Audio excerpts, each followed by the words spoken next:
मुंबई महानगरपालिकेच्या आरक्षण सोडतीत फेरबदल झालेत आणि दिग्गजांना फटका बसला। काँग्रेसचे प्रवीण छेडा, देवेंद्र आंबेडकर, सुनील मोरे, शिवसेनेच्या किशोरी पेडणेकर, शीतल म्हात्रे, अभिषेक घोसाळकर, मनसेचे संदीप देशपांडे, संतोष धुरी आणि भाजपच्या अलका केरकर यांना नवीन वॉर्ड शोधायला लागणार आहे।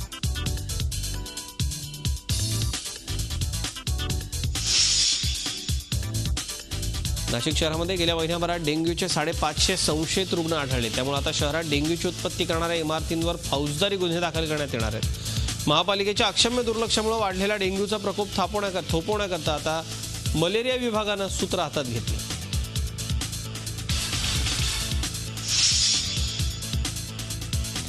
गेल्या 2-3 दिवसांपासून बीडला झोडपून काढणाऱ्या पावसानं आता उसंत घेतली। शहरातून वाहणाऱ्या बिंदुसरा नदीचा महापूर कमी झालाय। जनजीवन हळूहळू पूर्वपदावर येतं। या महापुरामुळे शहरातील पेठ, बीड, मोमीनपुरा, बालाजी मंदिर, कंकालेश्वर मंदिर परिसरात शिरलेलं पाणी हळूहळू ओसरू लागले।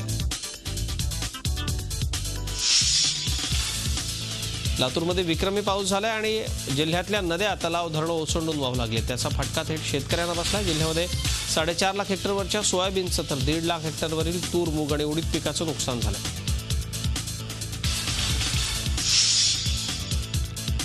उस्मानाबाद जिल्ह्यातही गेल्या 2 दिवसांपासून झालेल्या मुसळधार पावसाचा शेतीला जबर फटका बसलाय। कळंब, भूम, परांडा, वाशी या तालुक्यात खरीप पिकाचं मोठं नुकसान झालं। विशेषतः सोयाबीनच्या पिकाला पावसाचा मोठा फटका बसला।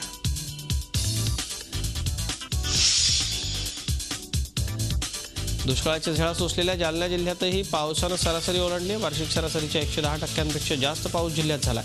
पिण्याच्या पाण्याचा प्रश्न यामुळे सुटलाय। 7 मध्यम आणि 57 लघु प्रकल्पांमध्ये 72% जास्त पाणीसाठा झाला। अजूनही काही ठिकाणी रिमझिम पाऊस सुरूच आहे। त्यामुळे शेतीची कामं खोळंबली आहेत।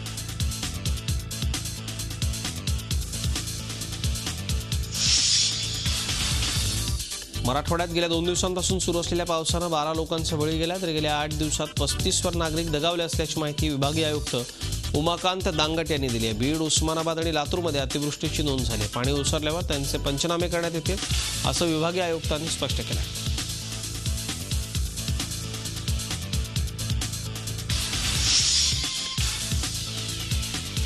पुणे, दौंड, करमाळा, इंदापूर, माढा तालुक्यात प्रचंड प्रमाणात पाऊस पडलाय। त्यामुळे उजनीच्या पाण्यात झपाट्यानं वाढ होतीये। उजनी धरण 106% भरले। आज उजनीचे 16 दरवाजे 23 सेंटीमीटरनं वर उंचावले। त्यातून 9000 क्युसेक्सनं पाणी भीमा नदीत सोडण्यात येत आहे।